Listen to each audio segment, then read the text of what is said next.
হরে কৃষ্ণা। বন্ধুরা কেমন আছেন? আশা করি সকলে ভালো আছেন এবং সুস্থ আছেন। ছোটোদেরকে ভালোবাসা আর বড়দের আর বৈষ্ণব ভক্তগণকে আমি কোটি কোটি প্রণাম জানাই। আমার প্রণাম নেবেন। আজকের ভিডিওটি হচ্ছে শিবরাত্রি পুজোর উপোস করার নিয়ম আর সেদিন কি খাবেন আর কি খাবেন না। ভিডিওটি শুরু করার আগে আপনাদেরকে বলবো, আপনারা যদি শিবের ভক্ত হয়ে থাকেন সকলে কমেন্টে হর হর মহাদেব লিখতে কেউ ভুলবেন না। মহাশিবরাত্রি ফাল্গুন মাসে কৃষ্ণপক্ষে চতুর্দশী তিথিতে এই দিনে ভক্তেরা দেবাদিদেব মহাদেবের আরাধনা করেন। সারা রাত জেগে 4 প্রহর 4 বার অভিষেক করা হয়। পুজোর ব্রত অনুষ্ঠান পালন করা হয়। আজকে আমরা জানবো যে শিবরাত্রি ব্রত করলে কি কি নিয়ম পালন করতে হয়, উপোস করলে যে খাবারগুলো বর্জন করতে হয়, যারা নির্জলা উপোস রাখতে পারবে না তারা কি কি নিয়ম পালন করবেন। বলা হয় যে যজ্ঞের মধ্যে যেমন অশ্বমেধ যজ্ঞ, তীর্থের মধ্যে যেমন গঙ্গা, সেই রকম ব্রতের মধ্যে শ্রেষ্ঠ ব্রত হচ্ছে শিব চতুর্দশী ব্রত। এই ব্রত পালন করলে কর্ম অর্থ কাম মোক্ষ ফল লাভ করা যায়। মহাশিবরাত্রির ব্রত সনাতন ও হিন্দু ধর্মের অন্যান্য ব্রত থেকে আলাদা।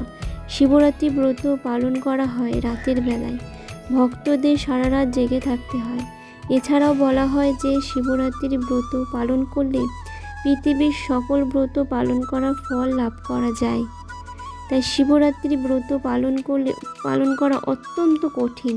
যারা শারীরিকভাবে সক্ষম তারা নির্জলা ব্রত রাখতে পারেন। যারা শারীরিকভাবে সক্ষম নয় তারা নির্জলা ব্রত রাখতে হবে না। শিবরাত্রির ব্রত পালনের আগের দিন নিরামিষ আহার গ্রহণ করতে হবে। আগের দিন বিছানায় শুতে নেই।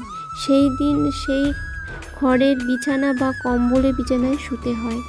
সেই ভক্তদেরকে সাত্ত্বিক ব্রহ্মচর্য পালন করা উচিত। তাই শিবরাত্রির দিনে ব্রহ্মমুহূর্তে ঘুম থেকে উঠে ভালো করে স্নান করে পরিষ্কার বস্ত্র পরিধারণ করে ব্রতের সংকল্প নিতে হয়। হাতে গঙ্গা জল আর চাল দিয়ে এই ব্রত সংকল্প নিতে হয়। শিবরাত্রির দিনে কেউ ভাত বা রুটি খাবেন না। চাল থেকে তৈরি কোনো রকমের জিনিসই খাবেন না। তবে এই দিনে আপনার নিরামিষ সবজি গ্রহণ করতে পারেন। সাবুদানা, জল, সিঙ্গারা এইসব খেতে পারেন। যারা নির্জলা উপোস রাখতে পারবে না তারা সাধারণত ফল খেতে পারেন, নয়তো শরবত বা দুধ খেতে পারেন। তো দুধ থেকে তৈরি খাবারও খেতে পারেন। তবে এই দিন ভুলেও কিন্তু আমিষ জাতীয় খাবার ছোঁবেন না। শিবরাত্রি পুজোতে সবসময় সাত্ত্বিক খাবারই গ্রহণ করা উচিত। পেঁয়াজ, রসুন ও নিকর খাবেন না। এই দিন এই পেঁয়াজ রসুনটি নিষেধ। এই দিনে কোনো জাতীয় ডাল গ্রহণ করা যায় না। মহাশিবরাত্রির প্রথম প্রহরে দুধ দিয়ে আর দ্বিতীয় প্রহরে দই দিয়ে আর তৃতীয় প্রহরে ঘি দিয়ে এবং চতুর্থ প্রহরে মধু দিয়ে মহাদেবকে অভিষেক করানো হয়। সারা রাত জেগে পরের দিন সেই পালন সম্পূর্ণ করা হয় এবং ব্রতকথা শোনা হয়।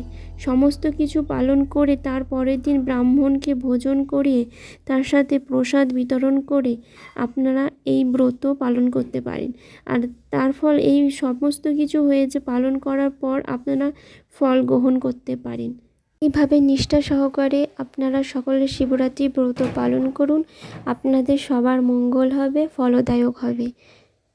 যদি আপনাদের এই ভিডিওটি ভালো লেগে থাকে তাহলে আমার চ্যানেলটিকে সাবস্ক্রাইব করে পাশে থাকা বেল আইকনটি প্রেস করে দেবেন নিত্য নতুন ভিডিও নোটিফিকেশন পাওয়ার জন্য। হরে কৃষ্ণা, রাধে রাধে। সকলে ভালো থাকবেন। হর হর মহাদেব।